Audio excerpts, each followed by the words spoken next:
pues desafortunadamente tiene una fractura y se rompe un vaso, raya en el asunto de la ilegalidad. Entonces la mayoría lo venden, o sea, es por negocio más que por, no digo que no sirve, y nada más vigilarte, o sea, observar para ver si sirve de una manera objetiva, lo vemos, ¿no? Mientras tanto, pues no lo puedo creer, ¿no? Las opiniones y los comentarios realizados en este podcast son única y exclusivamente responsabilidad de quien las emite y no representan la opinión ni visión de Health Pharma Professional Research.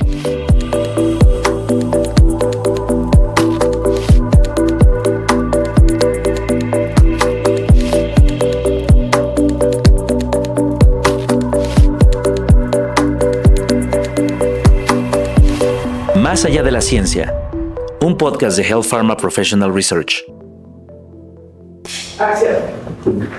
Un nuevo año y un nuevo episodio del podcast Más allá de la ciencia, un podcast de HPPR y además un nuevo año, por supuesto. Clau, ¿cómo estás? Todo muy bien, Diego, aquí igual, muy feliz de empezar este año con un nuevo podcast. Estrenando también aquí el saco blanco, muy bonito, ya estábamos justamente hablando. Muchas gracias. Para iniciar el año. A la orden, yo creo que te quedaría bien. Sí, yo también creo que me quedaría bastante bien.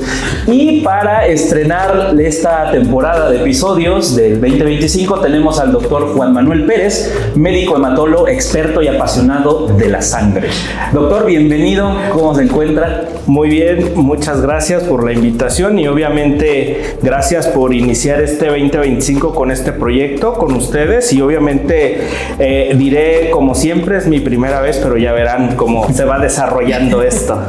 Estoy seguro que iremos sacando un muy buen tema de conversación porque es un tema pues, muy interesante, ¿no? Que tiene mucho misticismo alrededor, ¿no? El tema de la hematología, de la sangre.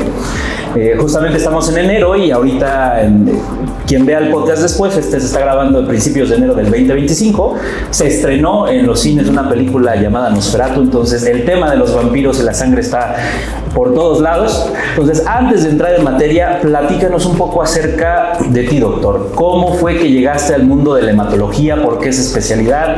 ¿Algo que sucedió a lo largo de tu carrera en medicina te dijo, mi camino es este? ¿Qué sucedió? No, digo, al final creo que uno cuando se está formando tiene distintas ideas porque idolatras a un profesor, te gusta cómo te enseña, te gusta la materia, te gusta lo que haces.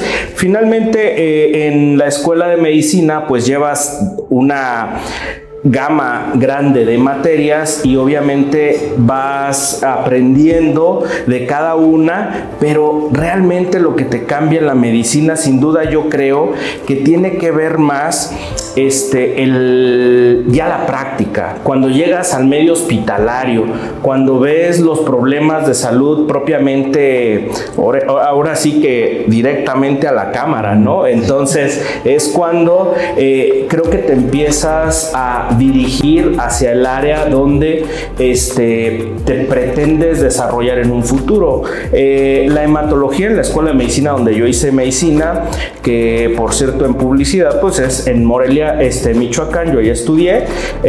Finalmente terminas la carrera de medicina, tienes que hacer tu internado, tu servicio social, un año cada uno, y finalmente entras a la especialidad. Existen en México, las especialidades troncales. Tienes que hacer medicina interna, no completo, con un año que hagas puedes hacer hematología. En mi caso terminé medicina interna y posteriormente ahí es donde yo creo que me apasionaba el asunto de que, un ejemplo, cuando tú ves a un paciente que se infarta y llega primero el médico de urgencias, el especialista en urgencias, luego llega el internista, luego llega el intensivista, el cardiólogo, y dentro de los cardiólogos el que ve infartos, porque no todos ven infartos, y tenían divergencia de opiniones. Tú decías, híjole, pues para hacer esto tienes que ser muy especializado. En cambio, veía siempre que llegaba un paciente que tenía una enfermedad hematológica y justamente todo el mundo decía, no, que venga el hematólogo. Y entonces llegaba el hematólogo, veía al paciente, él le hacía el procedimiento, hacía sus propios aspirados, sus propias biopsias, sus propias tomas de muestra, él iba al laboratorio, tenía sus propios frotis, sus cosas, y después él mismo las analizaba, regresaba y decía, este paciente tiene esta enfermedad hematológica de la sangre, y comenzaba justamente hablando de esto, ¿no? En tu caso que me preguntas acerca del misticismo, ¿no? Era también hasta apasionante regresar a esas épocas en decir, mira, la sangre es un tejido, pero es un tejido que es líquido, que es muy accesible, la mayoría de los experimentos, la ciencia ha evolucionado aparte de este tejido que contiene varios elementos, pero uno se remontaba más, ¿no? Y empezaban a explicarte nombre, el color, el hecho de que se obtuviera también incluso de algunos otros animales, ¿no? Y obviamente se relacionaba con aspectos pues de brujería, satánicos, ¿no? O sea, y comenzabas a veces hasta recordando esos momentos, obviamente ya enfocado en los pacientes, ya lo ves desde un punto de vista muchísimo más técnico, más sofisticado, y a través de los años cada vez pues yo sigo insistiendo en que en la medicina pues todas son ramas de la hematología porque por alguna u otra razón terminas en la sangre. Tienes que recurrir a la sangre para algunos aspectos, ¿no? Insisto que a veces eso suena pues hasta, como dirían el resto de mis colegas, no suena hasta arrogante, pero bueno, pues a veces uno le tiene que poner el entusiasmo y resaltar la importancia de tu especialidad, ¿no? Sí, por supuesto. Entonces, pues la sangre es para mí un todo, o sea, la sangre en general creo que tiene un componente, vamos, si nosotros la separamos de líquido con muchas proteínas, muchos elementos, donde puedes acceder a revisar el azúcar, que es la glucosa, ¿no? Los electrolitos, minerales, ¿no? Que esas están contenidas en una parte que se llama plasma, ¿no? O suero, depende si está anticoagulado o no. Ahorita, si quieren, podemos comentar eso. Los elementos formes, ¿no? Que están, lo que le da el color a la sangre, que son los glóbulos rojos, que son elementos que transportan predominantemente oxígeno al cuerpo, ¿no? Aunque si nos ven seguramente algunos de mis alumnos dirán, doctor, usted insiste en que eso no es que transporta gases, ¿no? Porque también regresa el CO2, pero uno pues luego a veces no lo toma muy en cuenta. Desafortunadamente cuando hay complicaciones por monóxido de carbono también es porque se mete a los glóbulos rojos, o también por ejemplo el óxido nítrico que se produce en el cuerpo en pequeñas cantidades también los transportan los glóbulos rojos. Entonces es por eso que es súper apasionante ese apartado. El otro elemento que son las plaquetas, les digo yo más o menos para que entiendan, son aquellas estructuras que tienen que ver con los ladrillos para formar un coágulo, no son las estructuras grandes para formar un coágulo. Y pues al final lo que nos defiende de infecciones, ¿no? Los famosos glóbulos blancos, que hay distintos tipos, también podremos comentar seguramente cuáles hay y qué tiene cada uno. Entonces, pues no sé si después de esta presentación de como media hora ven que realmente me apasiona, sí, realmente me apasiona la sangre, ¿no? Y entonces mencionabas hace un momento como las partes que conforman a la sangre. Mencionabas que es un tejido. Sí. Estoy seguro que es algo que no mucha gente es consciente de ello, ¿no? Pues la sangre a la vez pues es líquida, ¿no? ¿Por qué sería un tejido? Incluso como que hasta las mismas definiciones parecerían que son opuestas o algo así. En general, digo, los tejidos casi siempre tienen una estructura estromal, que es aquella que sostiene realmente a las células que se encuentran dentro. insisto acá, en el caso del tejido hemático, propiamente lo que limita al tejido es las células endoteliales, que es la capa interna que tienen los vasos sanguíneos en general, y dentro está la estructura líquida en donde están suspendidas las células. Ahora, también otra característica que ahí es importante, que siempre preguntan qué cantidad de volumen tenemos de tejido, que de forma generalista quizá dicen tenemos 5 litros de sangre, ¿no? Pero en realidad son 70 a 80 mililitros por cada kilo de peso. O sea, no da lo mismo ser un bebé que ser una persona de 100 kilos, ¿no? Donde ahí entre esos 70 a 80 mililitros cambian. Entonces, las células que tenemos también son de sostén. Nada más que la sangre, desde el punto de vista funcional, también siempre lo comento, está repartida en 3 grandes compartimentos. El compartimento donde se produce, les digo yo en analogía, es donde se fabrica la sangre. En ese están las células madre, las células conforme se van diferenciando desde ser un bebé hasta ser un adulto, tienen etapas de maduración, tanto la serie roja, la serie blanca como la serie plaquetaria. También tenemos un componente que es aquel componente marginal, que es el que está adherido a órganos o está pegado a los vasos sanguíneos. Insisto, si fuera esto una analogía, serían como los coches estacionados en las calles. Y existe también esa sangre, que es la que casi todo el mundo conocemos, que es la que está circulando, que es como lo de los autos circulando, ¿no? Entonces, la sangre pues tiene esas características. Por eso es que a veces uno la ve no como un tejido, porque piensa más en esa sangre circulante. Y también ahí hay datos curiosos. Por ejemplo, no da lo mismo la cantidad de células sanguíneas, un ejemplo, en un volumen de sangre venosa, que es donde normalmente se toman los laboratorios, que en un volumen de sangre arterial.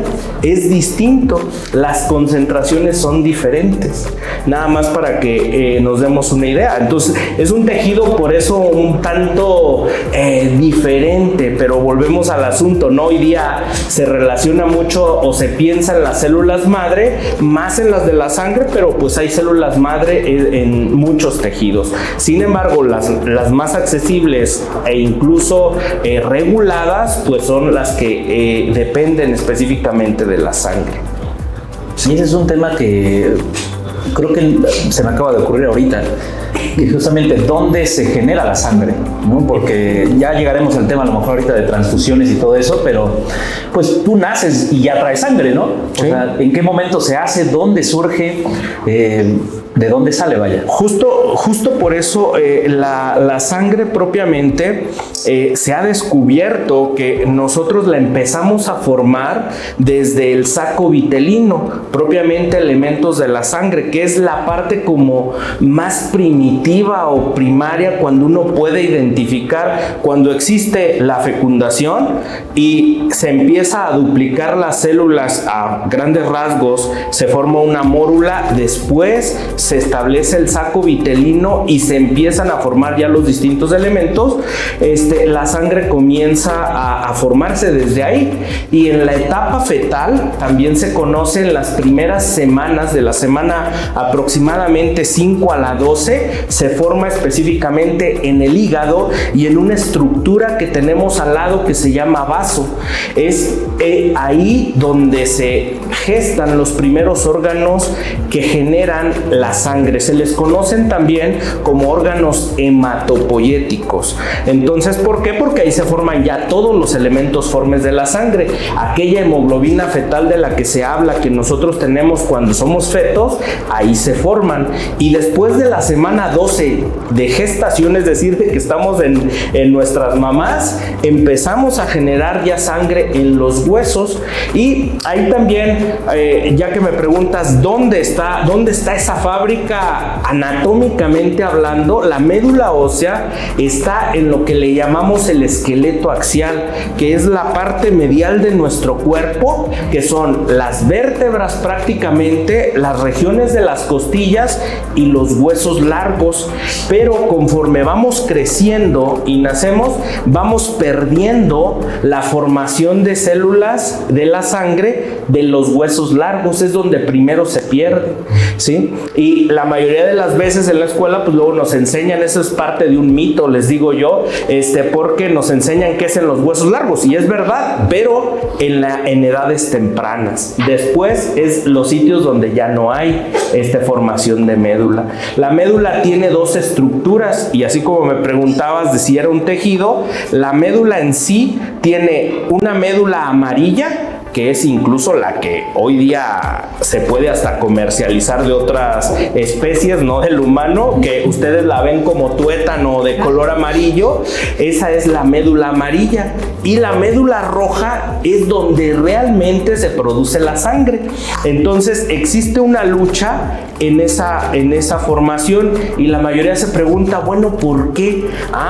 Porque la médula amarilla genera sustancias o señales para estimular la formación de la médula roja. Es una interacción que debe tener. Les digo yo, es como estar en tu casa sin hacer nada, pues necesitas a veces un celular y un mensajito para medio despertar, o utilizar un podcast y verlo, ¿no? Así, ese mensaje lo emite la médula amarilla para que la médula roja comience a trabajar.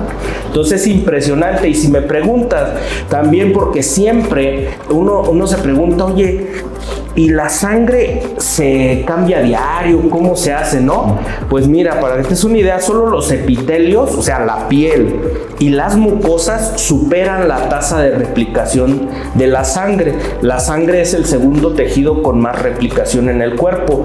Para que se den una idea, podemos generar 2 por 10 a la 12 células por cada kilo de glóbulos rojos y plaquetas, y 1 por 10 a la 11 de glóbulos blancos por día. O sea, son cantidades, y por kilo, no. Es una cantidad brutal de células que se producen cada día en el cuerpo humano. Obvio, también siempre uno se pregunta, bueno, ¿y dónde se destruyen, no? Bueno, se destruyen generalmente justo en los órganos que se especializan en formarlas en edad gestacional. Son también los que se encargan de destruirlas casi siempre, que serían específicamente el hígado y el vaso. Por eso es que seguramente hablaremos de algunos detalles o tips conforme van avanzando estas cosas, y se ha descubierto que, por ejemplo, cuando la médula se daña, es decir, se cicatrizan, por ejemplo, todos los huesos por enfermedades hematológicas y no pueden vivir, las células regresan a donde vivían cuando éramos bebés y dan crecimiento del hígado, crecimiento del vaso, porque intentan sobrevivir ahí para seguir formando sangre.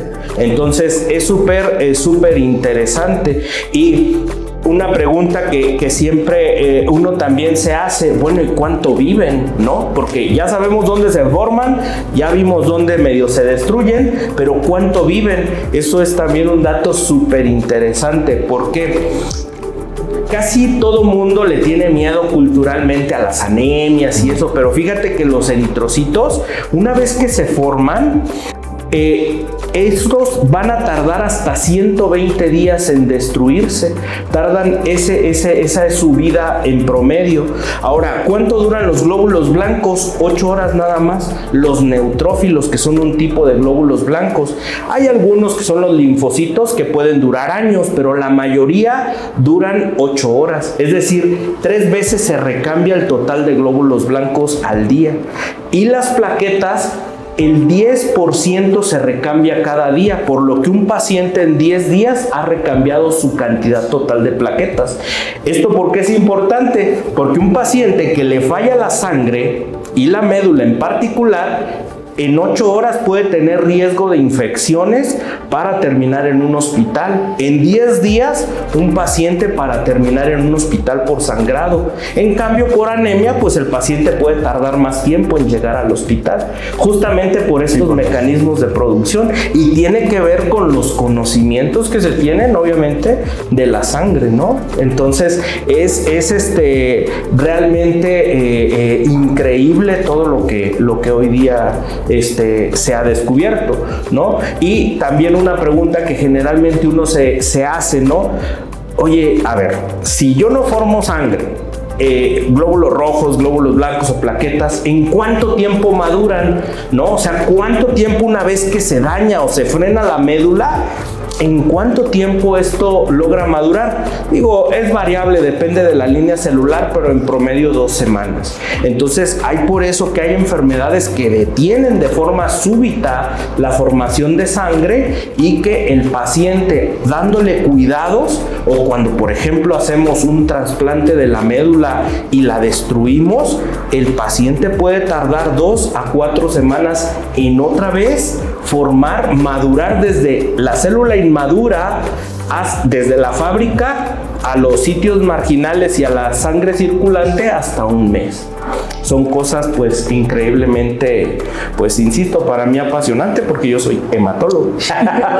Interesante está esto. Sí, no, y al final ya, o sea, la sangre pues es vital, ¿no? Para nosotros, o sea, uno se puede morir de que se desangró, ¿no? O por problemas en la sangre, entonces al final del día, pues sí es pues un tejido, ¿no? Bastante completo, pero que tiene muchísimas funciones. No sé si pudiéramos ahondar un poco más en las funciones que tiene la sangre. Sí, porque uno dice, ok, te desangras y te mueres, pero ¿por qué? ¿Por qué? O sea, ¿qué hacen? ¿Por qué? ¿Qué necesitan? Bueno, ¿por qué necesitamos la sangre, no?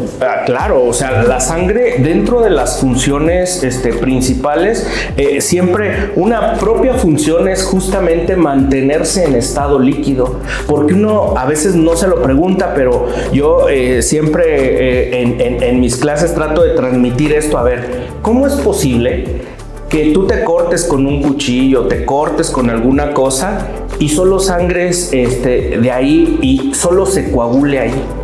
¿Por qué no se coagula toda la sangre si es líquida? Bueno, porque tenemos mecanismos en la sangre, en lo que corresponde al plasma, en la parte que no tiene, también se le conoce como proporción acelular, ¿no? En la proporción que no tiene células, que ahí existen proteínas que se van anclando una a otra hasta formar una red de fibrina. Yo hace rato les decía que las plaquetas son como los ladrillos para formar un coágulo. Entonces, ¿qué es el cemento o qué es esa parte que integra? Bueno, esa se le conoce como fibrina. Entonces, el objetivo final de cuando se activa la coagulación es la formación de fibrina. Ahora, uno piensa, bueno, ok, hace esa fibrina, pone esas plaquetas, ¿y cómo se sabe que solo es ahí donde se tiene que mantener el coagulito? Entonces, es porque donde ya es normal el endotelio, esa capa interna que yo les comentaba, ahí se activan mecanismos que tenemos de anticoagulación, que son mismas proteínas que van dentro. Entonces, solo se limita al sitio donde se formó la costra y el tapón, y ya por eso la sangre ya no vuelve. Y tenemos un mecanismo que también vuelve a eliminar ese coágulo para volver a permeabilizar ese vasito sanguíneo. Entonces, esto tiene que ver con esa función de la coagulación. Entonces, el problema de la coagulación es, yo puedo tener pacientes que formen o personas que formen o tiendan a formar más coágulos de lo normal, claro.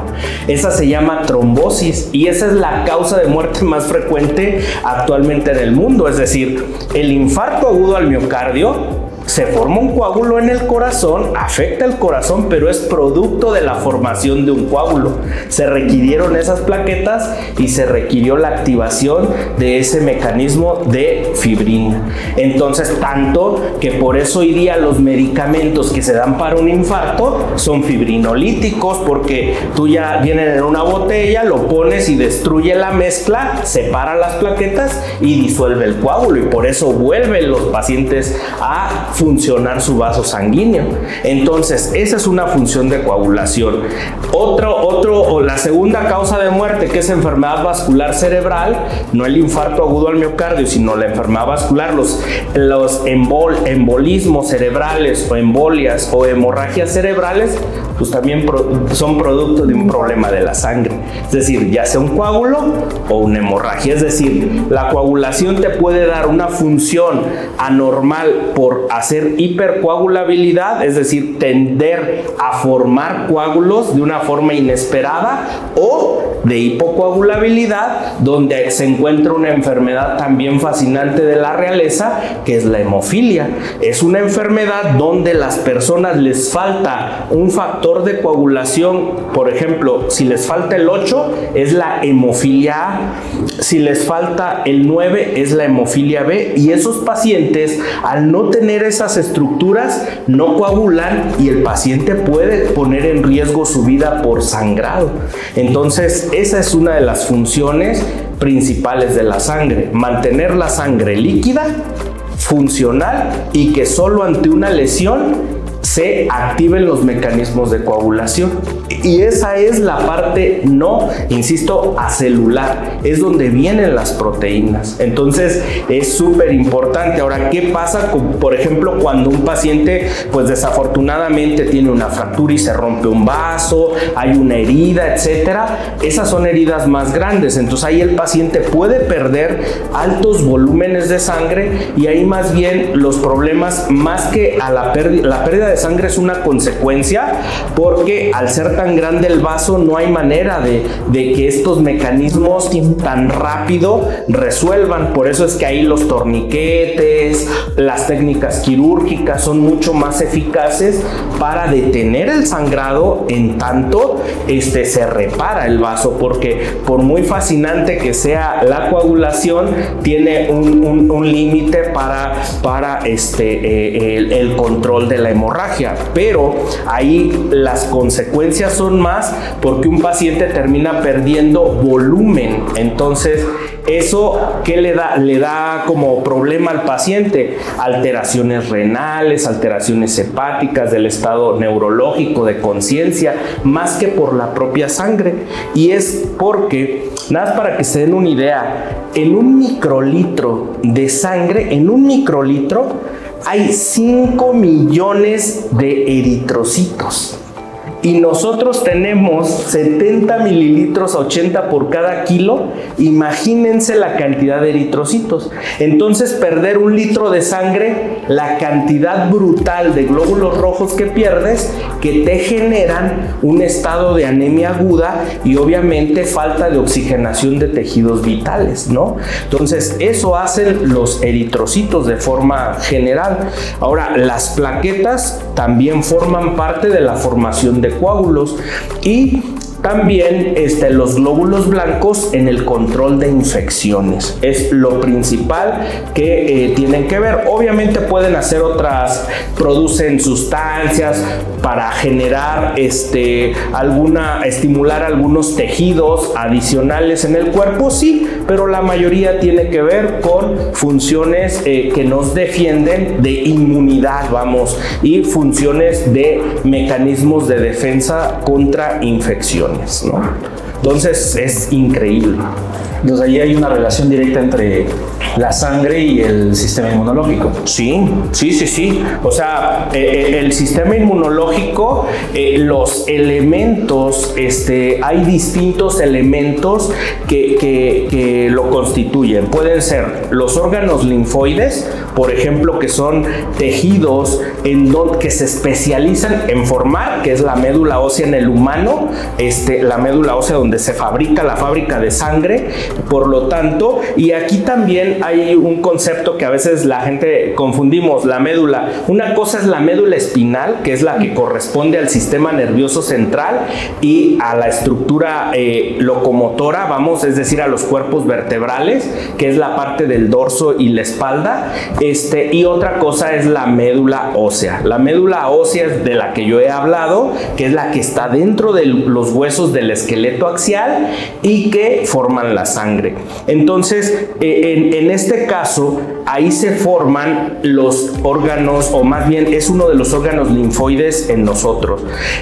También dentro de los órganos linfoides hay estructuras que se consideran también secundarias, y estos órganos están los ganglios linfáticos y están también el vaso, ¿no? Que es una estructura, insisto, que he mencionado, es un órgano que tenemos en el abdomen, ¿no? Ahí existe. ¿Y esto por qué? Porque ahí se maduran los linfocitos B, ahí terminan en algunos casos de madurar. Hay distintos tipos de linfocitos, B, T, y unos que suenan a película, pero así se llaman, NK, o asesinos naturales en el cuerpo, ¿no? Esos son linfocitos que no preguntan. Ya ahorita, si quieren, hablamos del sistema inmune, qué hacen los B, qué hacen los T. Y los T, por ejemplo, aunque se forman inicialmente en la médula, se diferencian en un órgano que tenemos en el pecho, en el mediastino específicamente, que se va degenerando, y no es que se vuelva malvado, eso no, es que va involucionando y se va haciendo cada vez más pequeño hasta perderlo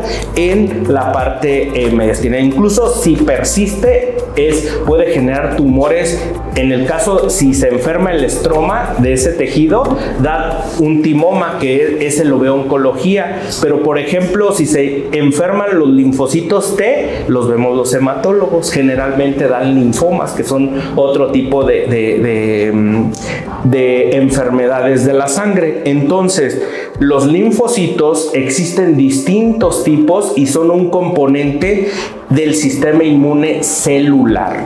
Ahora, existe otro componente que es el sistema inmune, por ejemplo, humoral, y ese depende de anticuerpos. Los anticuerpos son como pequeños soldaditos, les digo yo, son proteínas especializadas en identificar agentes externos del cuerpo, van dirigidos para eso. ¿Y cómo funciona a grandes rasgos el sistema inmune? Bueno, pues es importantísimo, porque esos elementos extraños que pueden ser, por ejemplo, una bacteria, un virus, una célula que nos llega de externa por una transfusión, por ejemplo. Bueno, el linfocito, hay unas células especializadas del sistema inmune que se llaman células presentadoras de antígeno. Esas se encargan de reconocer lo que es externo de lo que es propio del cuerpo. Desarman, les digo yo, esos son como llevar un coche a un deshuesadero, lo desarman y dicen esto sirve, esto no, esto sí, esto no, y luego comparan qué proteínas se parecen a nuestro cuerpo y qué proteínas son diferentes. Esas proteínas que son diferentes las exponen y unos linfocitos van a reconocer, entonces yo me tengo que fijar en esta parte que es diferente, y entonces echan a andar mecanismos en la sangre para producir linfocitos. Si es más eficaz combatir esa proteína por linfocitos T, va a ser linfocitos T. Si es más eficaz, y a esa se le llama inmunidad celular, si es más eficaz combatirla con anticuerpos, va a generar anticuerpos, y de esa manera entonces el cuerpo echa a andar mecanismos. Ahora, ¿cómo le hacen esos linfocitos? Los linfocitos T se le pegan al elemento extraño y le echan sustancias que lo van a destruir, que son sustancias químicas que se les conocen como enzimas, que degradan o parten en pedacitos las estructuras que son extrañas. Insisto, ya sea una bacteria, un virus, un hongo, algo, ¿no? En cambio, por ejemplo, si es por un anticuerpo que se tiene que combatir, esa ruta es un poquito más larga, porque se forma un linfocito B, y de esos hay linfocitos B de memoria y hay linfocitos B productores de anticuerpo, que el grado más maduro de un linfocito B se le conoce como célula plasmática, porque esa célula plasmática es la que va a generar estos elementos plasmáticos llamados anticuerpos. Y entonces hay distintos tipos de anticuerpos. Nuestro cuerpo produce un montón y es la única célula que se abre para generar un repertorio de mezcla genética y generar nuevos anticuerpos. No hay ninguna otra célula en el cuerpo humano que pueda hacer eso. Entonces, hay enfermedades que van a ser competencia del hematólogo, pero ahí en todo lo que acabo de decir, hay enfermedades que son competencias del inmunólogo, del alergólogo, de otras especialidades, y por ejemplo, si estas se enferman, todavía peor, porque unas van a ser competencia del oncólogo y otras del hematólogo, porque surgen a través del sistema inmune, ¿no? Entonces, sí es un poco complejo. Fíjate que hay un dato ahí bien importante cuando uno no necesita entender acerca de estos mentados anticuerpos y su importancia. Los grupos sanguíneos, por ejemplo, los grupos sanguíneos, aunque son azúcares lo que define si uno es A, si uno es B o si uno es AB, porque tenga azúcares, combinaciones distintas, pues ¿qué crees? El anticuerpo, es decir, un paciente que tiene un grupo sanguíneo A, tiene un anticuerpo anti-B.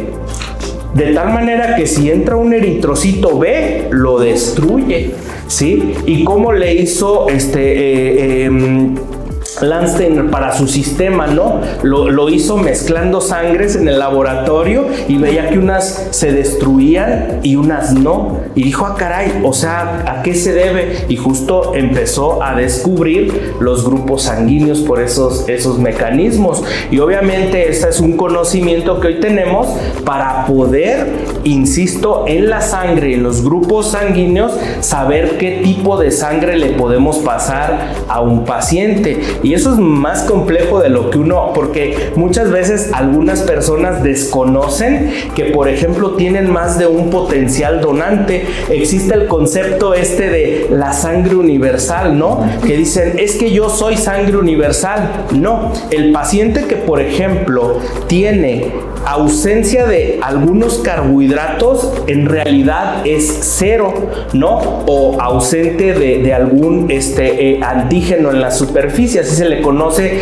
a la némesis, les digo yo, del anticuerpo. El anticuerpo, el sitio que va a reconocer, se le llama antígeno. Y entonces un eritrocito O carece de antígeno. Por eso es que ese va a tener, por ejemplo, anticuerpos anti-A y anti-B. Entonces tú no le puedes poner más que sangre O. Si al paciente le pones una sangre A, una sangre B o una sangre AB, va a ser una reacción brutal. Entonces él puede, sí, al carecer de anticuerpos, de antígenos en la superficie, él sí le puede donar glóbulos rojos a cualquiera. Pero por ejemplo, un paciente que es AB de sangre, ese carece de anticuerpos anti-A y anti-B. Entonces el plasma sí se lo puedes poner a otros grupos sanguíneos. Entonces eso lo hacemos específicamente en los bancos de sangre. Obvio, se tienen que hacer pruebas de compatibilidad, porque aquí solo estoy hablando del grupo sanguíneo A, el grupo sanguíneo B, el grupo sanguíneo AB y el O, ¿no? Que en realidad, insisto, es cero. Pero hay otros sistemas, el RH, está algunos otros, Diego, varios otros sistemas. Entonces hoy día en el laboratorio podemos rastrear todos esos en el área de inmunohematología, que es un área especializada en los bancos de sangre para poder encontrar un donante de un paciente, ¿no? que necesite.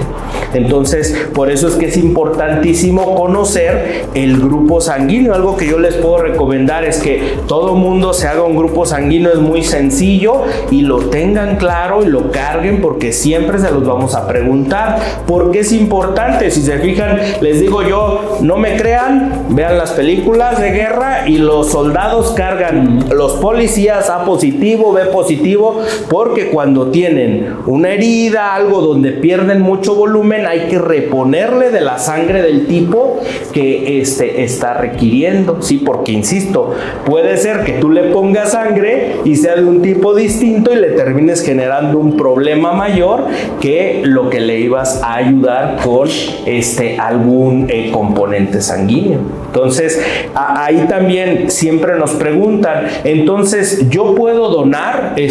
Todo mundo podemos donar. Hay una norma oficial mexicana, que por cierto está por cambiar, pero la vigente del 2012, ha cambiado también, ¿no? También siempre ahí hay ciertas preguntas que luego a uno como hematólogo le hacen. ¿Yo puedo donar? Sí, hay que tener determinado peso y características por la norma para ser donante. Generalmente todos los bancos de sangre, el Centro Nacional de la Transfusión Sanguínea, tienen su página la mayoría de características, que es quien regula el asunto de los bancos de sangre en México, de qué características deben tener los donantes de forma general, porque la queja de todo el mundo es que hay distintos tipos de donación. En México la donación que más se hace es la de reposición. ¿Cuál es? Es un tipo de donación un poquito, la verdad, complicada, porque no da lo mismo que tú como ciudadano digas, yo quiero ir a donar a un banco de sangre y te presentes. Esa es una donación altruista, es la sangre muchísimo más segura que existe. En cambio, la donación por reposición es aquella donación donde te dicen, no te opero si no me traes 2 donadores. Entonces, pues buscan donadores random que pueden tener algunas características de riesgo en la donación, pero que pues desafortunadamente es la que más se hace en México.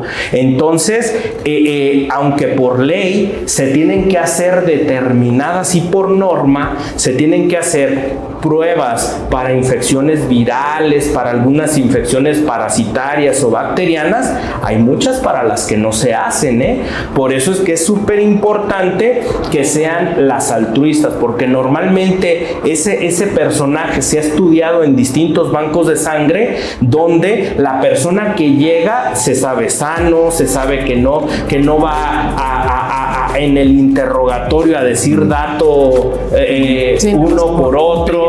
¿Te has enfermado? No, y cuando una semana previa, pero por reponer la sangre, lo dice, aunque el sistema tiene mecanismos en la norma que tú puedes pasar todos los filtros, ¿sí? Pero tú al final, como donante responsable, te dan una papeleta donde tú dices, ¿considero mi sangre segura? ¿Sí o no? Si tú ahí tachas no, aunque hayas pasado todo y hayas donado, esa sangre se la da una disposición final y ya no es, eso asegura que la sangre que se intente. Por eso es que más o menos la proporción de las personas que se presentan a donar, por cada 3 personas que se presentan a donar, solo una pasa. Y no es porque seamos exigentes, es porque después de la pandemia, de la pandemia del VIH, perdón, las normas eran, bueno, de entrada en México no existían, eran muy laxas, se instala una norma ya mucho más exigente y cada vez las técnicas son más exigentes para lograr eficacia. Otra forma de buscar seguridad en las transfusiones es lo que justamente el Centro Nacional de la Transfusión está haciendo, que es que los bancos de sangre que tenían 10, 20, 100 donantes escalen y sean lo que se conoce como un estándar, es tratar de que se procesen 5,000 más o menos unidades en un banco por mes, para más o menos asociar que esas unidades tienen una seguridad por métodos, técnicas, y obviamente son costeables para todos los sistemas, ¿no? Entonces hay cruzadas importantísimas de distintas organizaciones internacionales para que la sangre sea cada vez más seguro. Y en México, recuerden que aquí es por donación, no hay manera de que se pague por este tipo de cosas. Es más, si eso se identifica, desafortunadamente casi se excluye el donador, ¿no? Porque es no solo no permitido, es hasta considerado como raya en el asunto de la ilegalidad. Entonces mejor siempre hay que hacer donación altruista. Y de la sangre se obtienen los mismos componentes: el plasma, las plaquetas y los glóbulos rojos.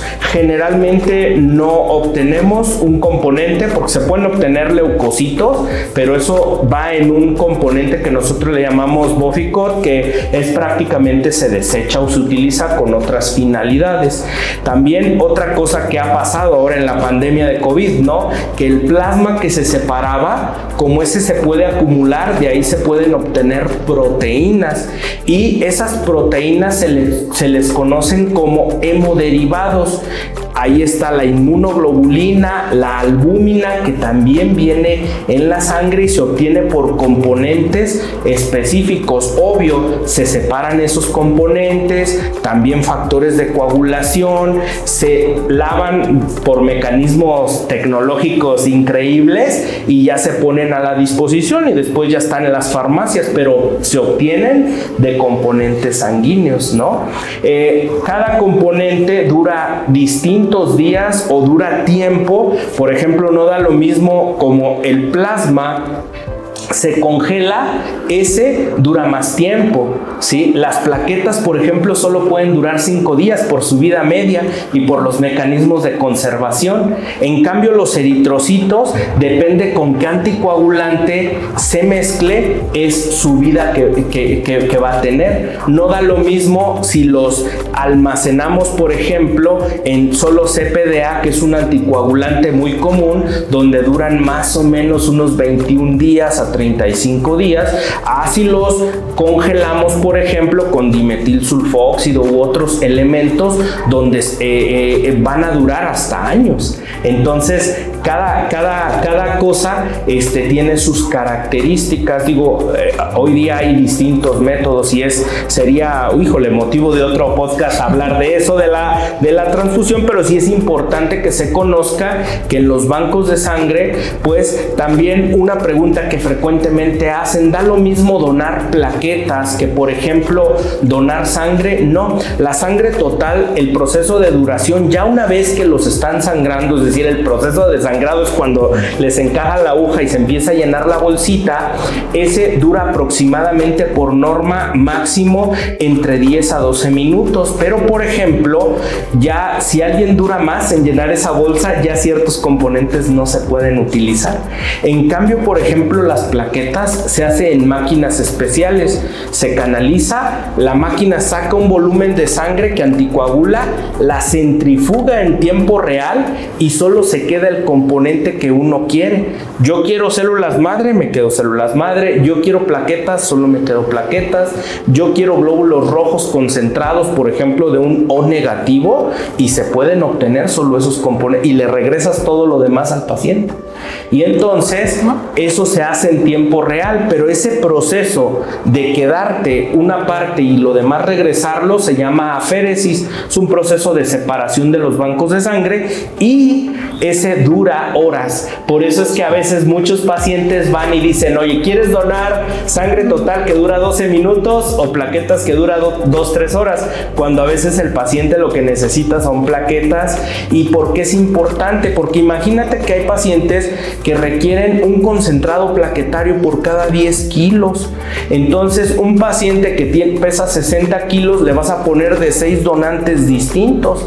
En cambio, una aféresis se puede obtener en un solo procedimiento el equivalente de 6 a 12 concentrados plaquetarios de un solo procedimiento.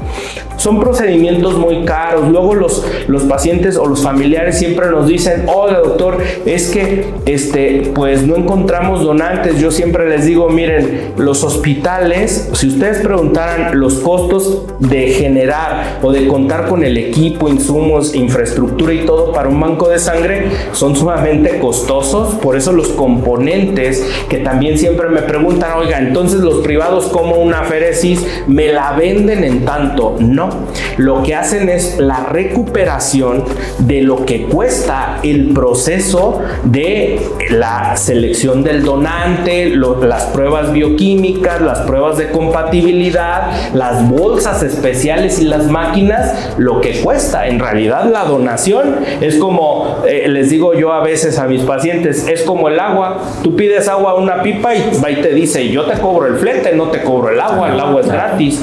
Pasa lo mismo con la sangre. La sangre aunque es donación, el proceso. Entonces ahí se presta muchísimo y es para debate, ¿eh? O sea, eso es un aspecto de debate, porque muchos bancos dicen, es que yo, ¿qué le tengo que dar? Al paciente que va a donar se le da su refrigerio para restituir el volumen de lo que le hemos obtenido.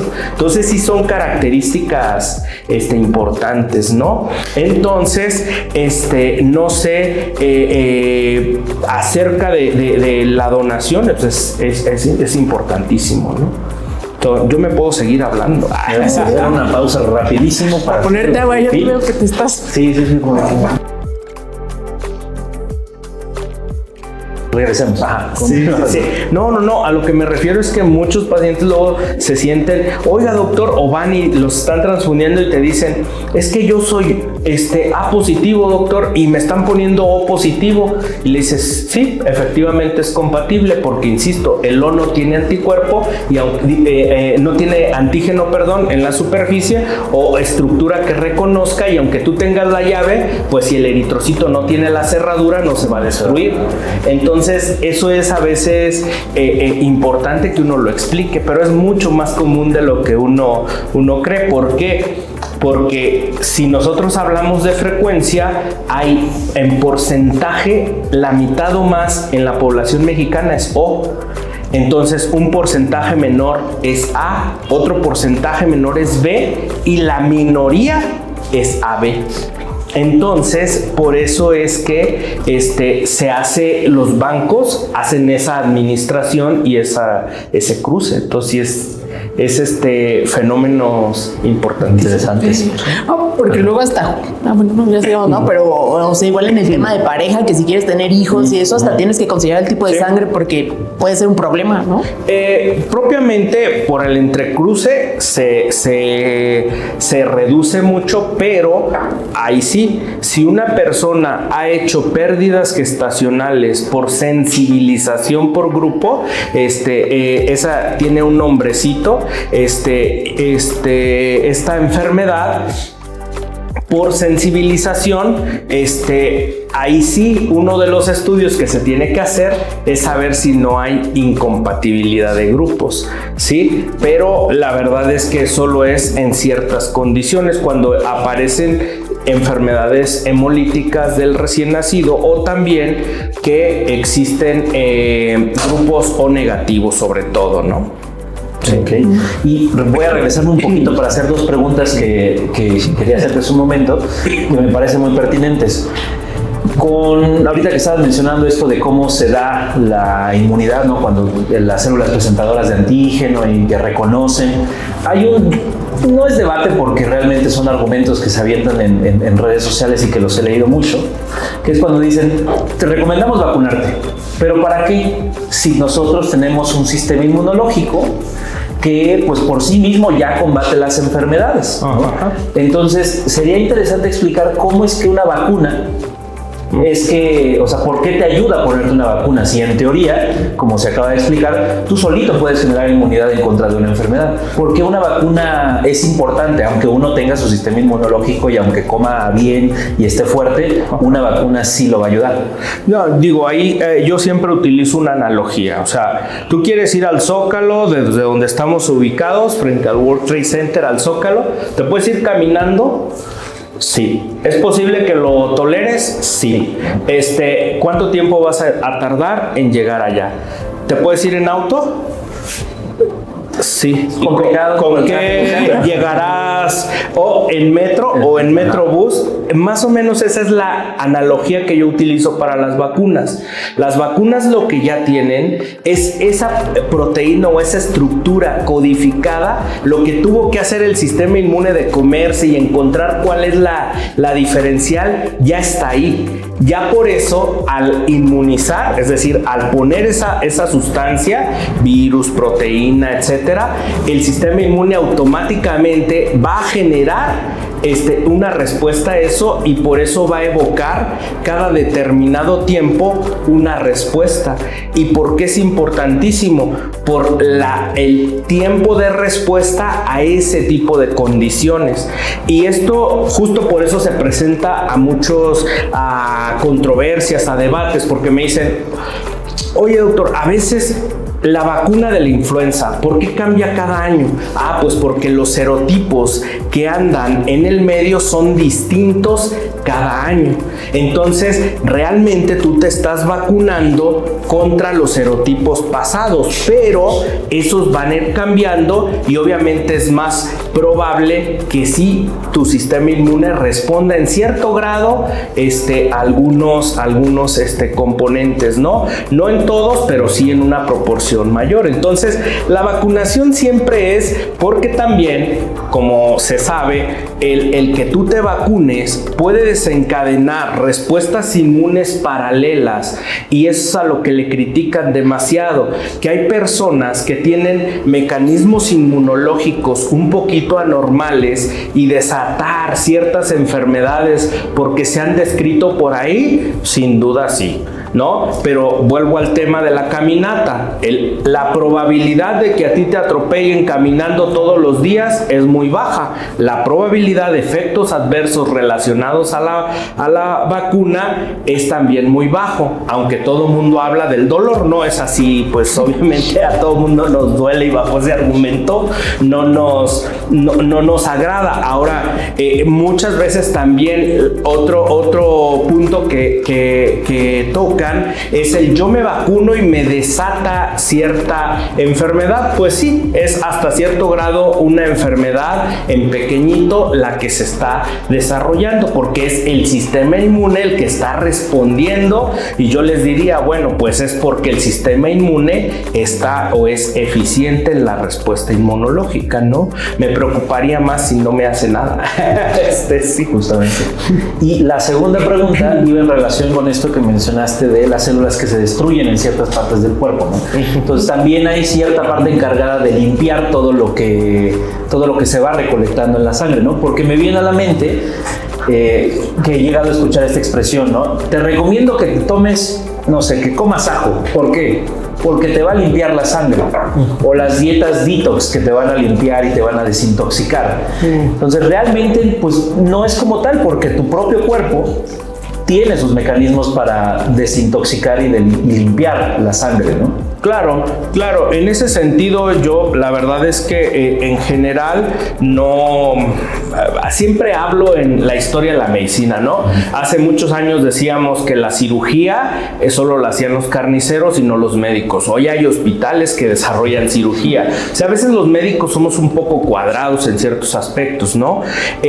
Otra característica, muchas de estas cosas pues desafortunadamente se desconocen porque no hay experimentos o ensayos clínicos serios que documenten eso. Entonces, pues muchas veces hablan desde la experiencia personal. Yo lo que puedo decir es que ante la falta de evidencia, pues obviamente uno tiene que ser un poquito juicioso y riguroso, ¿no? Con eso, y no existen como algunas cosas que siempre me preguntan, oiga, es que tomar agua de Jamaica, pues tomar agua natural es también algo que te puede ayudar. Algunas dietas no digo que no sean útiles, porque el cuerpo al final se va a quedar con lo que necesita y lo que no, pues lo va.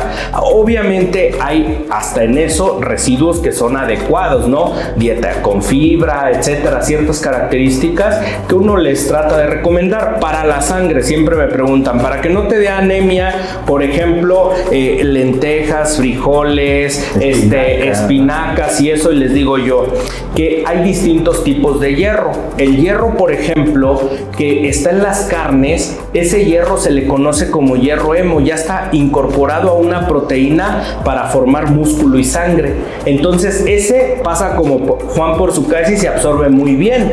Pero el hierro, por ejemplo, que está en vegetales, ese hierro requiere un proceso, se tiene que sacar del componente químico, el cuerpo le debe cambiar las valencias que tiene al hierro, pasarlo de un estado férrico a uno ferroso y luego absorberlo. Entonces eso involucra un proceso mayor, volvemos al tema, y eso hace que no se absorban de la misma manera. Entonces los hierros que más se deben consumir para evitar anemia son los hémicos, que están en las carnes específicamente rojas.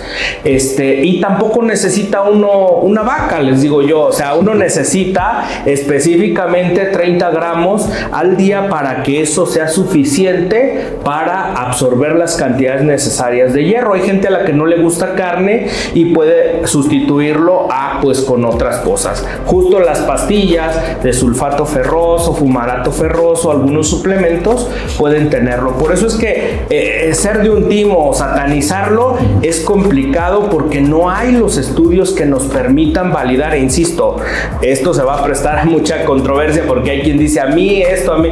Yo la verdad es que cuando a mí mis pacientes o muchos compañeros me dicen, le digo, mira, yo soy un personaje que me dedico a la investigación clínica. Si me dejas experimentar contigo y nada más vigilarte, o sea, observar para ver si sirve de una manera objetiva, lo vemos, ¿no? Mientras tanto, pues no lo puedo creer, ¿no? Entonces, pero nadie, otra cosa, que hay un montón de fenómenos de charlatanería al lado, ¿no? Que siempre, a veces mis pacientes me dicen, oiga doctor, es que un ejemplo, ¿no? El factor de transferencia, X, puedo utilizar muchos productos aquí, Inmunocal, etcétera. Les digo, mira, si te lo regalan, pues pruébalo, pero la mayoría lo venden, o sea, es por negocio más que por... No digo que no sirve, ¿eh? Hay enfermedades donde estas sustancias se utilizan y han sido probadas de forma específica, y yo ahí sí no soy tan experto, porque eso lo ve más inmunología.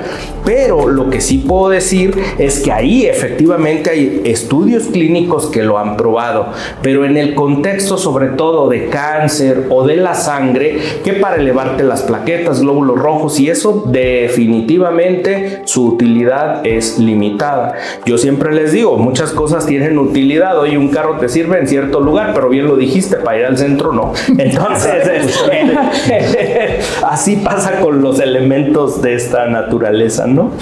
Vaya, tremendo viaje que nos estamos dando aquí. Sí, bueno, me recuerda a la charla igual que tuvimos con David. Sería interesante ahorita que mencionaste el tema de que se presta a debate ético lo de la compra de sangre y eso, traer a David, ¿no? A ver que nos diga qué opina él sobre eso. Opinión experta. Sí. Y mencionaste ahorita que el tema de la investigación clínica, ¿no? Y es pues precisamente el tema que de aquí de HPPR, ¿no? Entonces hablemos un poquito de ese ensayo clínico de linfoma, me parece que era linfoma de células B grandes. Células B grande. Hablemos de esa enfermedad, más o menos. En general, digo, justamente la sangre, así como tiene muchas funciones, también se puede enfermar, y depende de qué se enferme, es la enfermedad que nos va a dar, ¿no? Por ejemplo, los glóbulos blancos pueden bajar y generar, voy a decir, una enfermedad que se puede generar por ausencia de glóbulos blancos, que es la anemia plásica. Es una anemia en donde las células ya no se forman, las células madres se dañan y ya no se forma sangre en general. Digo, deja de producir glóbulos rojos, plaquetas y glóbulos blancos. Pero, por ejemplo, hay enfermedades donde aumenta la proliferación de estas células. Un ejemplo es los linfomas. Los linfomas de los glóbulos blancos son los que se enferman. Entonces, esos glóbulos blancos que normalmente, como nosotros, nacen, crecen, se reproducen y se mueren, acá nacen, crecen y se reproducen y no se mueren. Se acumulan en los estacionamientos naturales del cuerpo, que son ¿cuáles? El sistema inmune o linfático, también conocido, que son los ganglios linfáticos que tenemos en 13 regiones repartidas en el cuello, en el cuerpo, en el vaso específicamente también, pero también se pueden meter al hígado, al vaso, al ojo, al sistema nervioso central. Ahí también tenemos esos linfocitos. Entonces, esos cuando se enferman generan linfomas y se van acumulando. La mayoría de veces generan tumoraciones, que son nódulos o tumores en general, aunque hay linfomas que no generan esos. Los que generan ganglios se llaman linfomas nodales, y los que no, justamente que solo afectan la médula, por ejemplo el hígado, esos se llaman no nodales. ¿Sí? Entonces esos son linfomas que tienen otras características, y de esos hay distintos tipos. Están los linfomas de linfocitos B, los linfomas de linfocitos T, también los linfomas NK. O sea, hay una variedad increíble de linfomas. Los más frecuentes son los B. Más o menos en México el grupo con el que yo he colaborado ha determinado que 9 de cada 10 linfomas son de estirpe B y solo 1 de cada 10 son de estirpe T. Y de los B, más o menos en México la mitad son linfomas difuso de células grandes B. Entonces, estos linfomas, ¿por qué se les conoce así? Yo siempre les digo que los linfomas son fascinantes desde el punto de vista del conocimiento. Obviamente el paciente dice, pues doctor, discúlpeme, pero no tiene mucho. Entonces, ¿por qué? Porque el linfoma, así como en el vaso hay una estructura, la parte que está dentro del vaso corresponde al folículo, la parte del cristal corresponde al manto, y lo que está por fuera se le conoce como zona marginal. ¿Esto por qué es importante? Porque hay linfomas de ese tipo, foliculares, zona marginal o manto. Pero ¿cómo se llama el que bloquea todo o crece de forma desordenada? Difuso. Ese linfoma difuso es el más frecuente, y de esos, desafortunadamente, de cada 100 pacientes con linfoma difuso que se diagnostican, más o menos 6 de cada 60-80% van a tener respuesta a tratamiento, y unos no van a tener respuesta a tratamiento, que son el otro 20-40%. Por eso es que hay que desarrollar metodologías para poder optimizar el tratamiento para estos pacientes. Ahora, una cosa es que el paciente responda ahorita y a través del tiempo sostenga esta respuesta, porque entre el 20 y el 40% de esos pacientes que inicialmente respondieron van a recaer en un lapso de 3 a 5 años. Entonces hay que buscar opciones de tratamiento. Hay distintas. Hoy día, más o menos dentro de las características para primera línea, se están probando el año pasado en la mayoría de los congresos hasta 14 moléculas nuevas. Nosotros tendremos la oportunidad aquí en el centro de probar algunas moléculas. Ya tenemos ahora por abrir, y vamos a tener en un futuro. ¿Por qué? Porque lo que se está buscando es que ese 20 a 40% se reduzca y la mayoría de los pacientes respondan.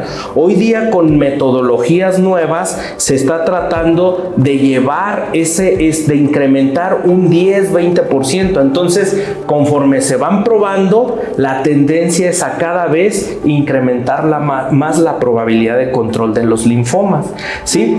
Esos linfomas desde la primera línea, porque ya hemos probado acá en el centro y en el mundo se ha probado la utilidad de estas medicinas, algunas en enfermedad que ya recayó, es decir, que ya lo expusiste a un tratamiento que presenta una recaída y que hay que buscarle opciones de tratamiento. Acá lo estaremos haciendo ya desde etapas más tempranas, y en el centro obviamente estaremos probando moléculas nuevas, porque también ahí se tiene estigmatizado el ensayo clínico, ¿no? Los pacientes y la mayoría de la gente piensa que literal, que son conejillos de indias. Les digo yo que la mayoría de los ensayos que hoy se tienen, sobre todo los de etapas de fase 3, que son los que nosotros casi siempre corremos, o etapas fase 2, hay otras etapas que también se han participado, pero esos ensayos de fase 3, la mayoría lo que tratan de comparar son lo que hoy día se da como el mejor tratamiento en el mundo versus lo que se piensa que es lo mejor ya se probó en etapas previas que superó, al menos en porcentaje, a las mejores terapias. Pero ahora hay que comparar 1 a 1 o 1 a 2, etcétera, en mismas condiciones, en misma temporalidad, con mismos métodos de estudio, con los mismos médicos, es decir, con todo lo que puede variar en las mismas condiciones porque es mejor. Entonces, y que se van a volver en lo mejor, que quizá llegar al sector salud tardan 2, 4, 6, 8 años, incluso al medio privado. Y tú estás teniendo acceso en ensayos clínicos de una manera más temprana y oportuna. Sí, con todos los cuidados que esto implica, revisiones previo a cada determinada aplicación. Cada protocolo de investigación nos marca qué debemos hacer antes de exponer a los pacientes, qué debemos hacer durante la exposición de estos pacientes y qué debemos hacer después de la exposición a estos pacientes. Entonces, yo siempre les digo, a son de broma, pero de realidad mexicana, a veces en un instituto, en un medio privado, tú ves a un paciente, le indicas y no lo ves hasta la próxima consulta. En un ensayo clínico hay temporalidades donde al paciente lo tienes que estar viendo cada determinado tiempo y los cuidados que vas a tener no van a ser iguales que los que vas a tener ya en experiencia de vida real. Entonces, aquí es donde se gesta ese conocimiento, ¿no? Si tienen linfoma de células B difuso de células grandes B. Así es.